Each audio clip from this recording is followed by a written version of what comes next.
Yo, what is up guys and gals, boys, girls, apes and gorillas? Welcome back to the channel. Now you've seen a lot of my channel. I do a lot of horror story reactions. Basically you hear people like Mr. Nightmare, Unit 522, Nightmare Files. Those guys will get their they'll get a collection of true scary stories that either viewers will DM them, message them, sending them to them, or where a lot of people actually get them from, they go on Reddit. You know what I mean? They go on Reddit and they find true scary stories. They record their own reading of it and then post it to their channel. Now I thought that'd be funny if I gave that a shot. I mean, I'm not gonna put in the scary audio effects and I'm not gonna put in like the creepy pictures and actually tell the scary stories. I'm just gonna read them off and go through it. So I have my Reddit loaded up here, and we are basically just gonna be looking at a collection of horror stories, true scary stories. Alright, so it is the day after and I tried reading 3 stories and I actually recorded it and read 3 stories, but the screen recording on my computer fucked up. It was my first time using that software. It didn't work properly, so I am back trying again. Last time, Montreal didn't play. This is game day, so that's why I'm wearing the Montreal shit. It's my good luck charm. It's what I'm going to be doing, alright?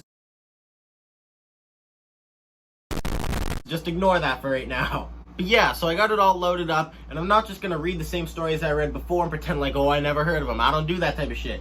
This is the Reddit I follow, 27.4k members, r/true scary stories. There's a lot of new scary stories added to this by the hour. And a lot of the times, a lot of people will just take true scary stories they found on YouTube and put a link in there. I'm trying to find actual people that put their own story, typed it up, and put it on here, and I'm going to read it for you guys. So yeah, I got my Reddit loaded up. Let's jump on into it. Alright, so I'm here on Reddit, r/true scary stories, and right here, look at this. They just added this one, being followed. Never seen it before. You can see the ones that I've read before because it's all like grayed out and stuff. I've read a couple of these stories on my own, and I also read 3 by myself yesterday, but this, being followed, is brand new. So let's jump on into being followed. It's not even that long of a story, but it'll do, alright? Time to get my scary element. When I was growing up, my mom, sister, and I... It's hard to concentrate with that air conditioner. Let me shut that off real quick. Alright, let's jump back on into it. When I was growing up, my mom, sister, and I were walking around an outdoor shopping center one afternoon after leaving Target with our bags when we noticed a dirty blonde man was walking behind us. There was something odd about him. Even though he was dressed normally, he was getting closer, and we realized he was moving faster. So we walked into the closest store, a movie store, and started looking around, but staying close to each other in the register. Our hearts were racing, and we had called my dad to come get us. Every time he looked up, we would lock eyes with him. Even though there were more of us, I was terrified. I finally gained the confidence to tell the cashier that we were being followed by the man in the store, and he told him to get out. Our dad called us and told us he was waiting outside, and we exited, looking around everywhere. We could see him far away, and he saw that we were no longer alone. Though he didn't follow us, the fear that day is something I still carry with me. That was the last time I walked to the store when I knew it would get dark soon. That story was kind of boring. Like, honestly, when you think about Mr. Nightmare and the people that tell these scary stories, they get a lot of them from Reddit. I've seen a bunch of them the stories that I've heard on Mr. Nightmare's channel, especially on here, Halloween horror stories, all that type of stuff. This one was kind of boring. It was just some weird guy following you. Big whoop-de-whoop. But, alright, let's find a different one. Let's scroll down. Alright, this one says I read it before. It says small talk, but I don't remember reading it. Like, this doesn't look familiar to me. So let me just read this one. This is a story my mom told me about during dinner one time. We were on the subject of the paranormal when I asked, "What the fuck is that?" Ask it to her. When I asked her if she had ever experienced anything in the house, she told me about the time I was a toddler and the times that she came into my room in the middle of the night to check up on me. According to her, there had been multiple occasions where she could hear 3-year-old me make conversation with someone. When I say conversation, I mean making certain sounds and not actual words because I couldn't speak yet. Now, my mother back then, and still to this day, believes in the paranormal, but she was never worried about me. She said it always seemed like I was laughing with what or whoever was with me in the room. Make of it whatever you want, but little kids always seem to have some sort of connection with things we don't understand. Oh, stories are kind of boring today. I might have to do a part 2 to this and just like get better fucking stories. Let's find a different one. What's this one? Humanoid creature in Lower Alabama. That sounds good as hell. Because I bet there's a lot of humanoid creatures in Alabama. Here we go. That's a story. Man. This is going to make my video for sure over 10 minutes long. I've recently tried to discuss this story with my boyfriend, but I don't feel any relief about what happened to me in high school. He tries to explain it away as a group hallucination or someone pulling a prank on my friends and I. But I know deep down what happened was unfortunately real and still gives me great anxiety when I think of it. Ooh, this sounds good. I'm excited. The story took place in Lower Alabama when I was in high school, almost 8 years ago. But I still remember every detail like it happened moments ago. 3 friends and I were making the trip to our other friend's house, way out in the boondocks. That sounds very Alabama-like. I don't know why. Probably 30 minutes outside of any nearby city or town. There's only one road that takes you to his house, and it's just a long strip of old concrete that's in dire need of repair. But considering only a handful of people live out there, why would the state waste their time and money? On both sides of the road, it's just dense forest that creeps to the edge of the road, sometimes hardly nowhere to pull off, and absolutely no streetlights. We were in my friend's brand new red Mustang that he got for his birthday, and he was proud to drive us all around, wherever we wanted to go. It was him, we'll call him Jamie, driving. My friend, we'll call him Dave, in the passenger seat, and myself, my other friend, we'll call her Mary, crammed in the back seat among his giant sound system. No seatbelts, just half standing, half sitting on the floorboards. It was very uncomfortable, and the rattling of the music shook my entire body, but I was just happy one of us had a vehicle to take us to the other buddy's house. We turned onto the long strip of road that would take us there, and was very disappointed that there was another car not too far ahead of us, which meant Jamie couldn't show off how fast his new car could go. Although there's no crazy turns, curves in the road, it's solid white line the whole way because of the endless hills, making it impossible to pass anyone.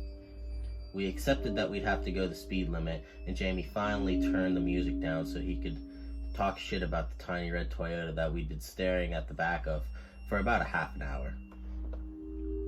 It's about 9 p.m. and there was no moon visible throughout the dense clouds. So it was pitch black besides our headlights and the car in front of us with its own lights, which were their brights because I'm sure they were aware of the tons of deer that live out there. No other vehicles came from the other direction and no one was behind us. We drove for only about 10 minutes, cutting up and hardly paying attention to the road since we knew where we were going. Suddenly, the car in front of us slammed on its brakes, skidding their tires, stopping in the middle of the road. Jamie wasn't following too closely, so we didn't have to do the same. But we came to a slow stop, maybe 15 feet behind them. There was a brief pause before we heard a woman's blood-curdling scream coming from the Toyota. We had the windows down because some of us had been smoking cigarettes. And that's when we saw it. We had stopped on a declining hill so we could see in front of the Toyota, and what we saw, I'll never be able to forget. It was some kind of humanoid-looking creature standing on all fours, but the arch of its back was taller than the little Toyota. The only thing that made it humanoid was its hairless skin, but it was very pale, almost gray, very wrinkly, and its limbs were impossibly long. Its forearm was longer than any human's entire arm. The legs, fingers, arms, neck, everything looked like stretched taffy, and we could see all of its bones through its skin, especially the backbones that were almost spike-like because they jutted? What? Because they out so much. It wasn't facing us, just stopped mid-stride in the middle of the road, facing the right side of the forest. It had backward-facing knees like birds' legs. No tail, but still had the posture of some kind of animal. I hope to God it was an animal, but there's no animal in Alabama that would be taller than a car on all fours. And like I said, it had human-like skin, hands, feet, and its head was like a human skull. No one in our car said a word, and Jamie instinctively hit the lock button for the doors. Though our windows were still down, and the woman in the Toyota was still screaming bloody murder, For a moment, I remember telling myself that it was just kind of some fucked up prank. A weird art sculpture or something, because it wasn't moving at all. But then those thoughts quickly dissipated. I'll start over. But then those thoughts quickly dissipated when a thing cocked its head in our direction. Its face was just as terrible as the rest of its body, pale and wrinkly. What the fuck is this word? What? Just for a noise. Tiny black holes for eyes, no ears, and an impossibly large red-stained mouth that formed into a wicked smile, showing us its multiple rows of pointed teeth. The woman's scream grew terribly louder at that moment, and the thing seemed to finally be almost startled by it, turning its head back towards the forest, taking only about 2 giant fluid animal-like steps and disappearing into the woods on our right without any sound. As soon as it was out of sight, Jamie slowly crept the Mustang forward around the still-stopped Toyota, and we saw a man and a woman frantically arguing and crying in the front seats. When we got in front of them, the man puts the Toyota in reverse and goes a bit off the road to turn around and floors it in the direction we came from. Apparently, where they were headed wasn't important enough. I almost thought we should do the same, but I couldn't get myself to make a sound, let alone a word or sentence. Jamie went only about 5 miles over the speed limit as he rolled the windows up, and no one said a word for the rest of the 20-minute drive. When we finally got to our friend's house, he was waiting outside for us, waving. As we pulled up in the little dirt driveway, all 4 of us scrambled out, pushing past him to get inside the house. I remember him saying something like, "Whoa, looks like you guys saw a ghost or something."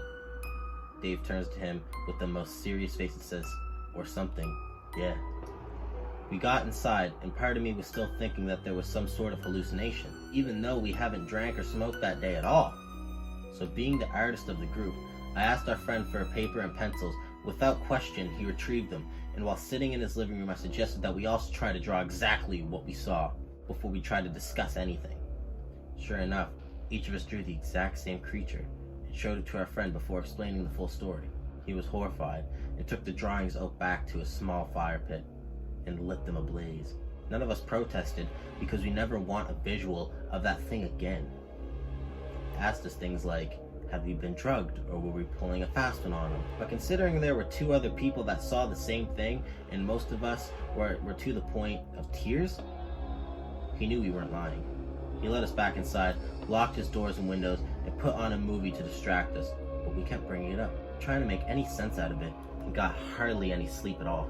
Jamie took us all home the next day, and we saw the Toyota's back skid marks on the road where it's happened. Confirming it wasn't all elaborate, shared a dream, and before we dropped off Mary, she told us she didn't want to hang out with us anymore, simply because being around us would remind her of it. We sort of just nodded, and I honestly haven't spoken to her since.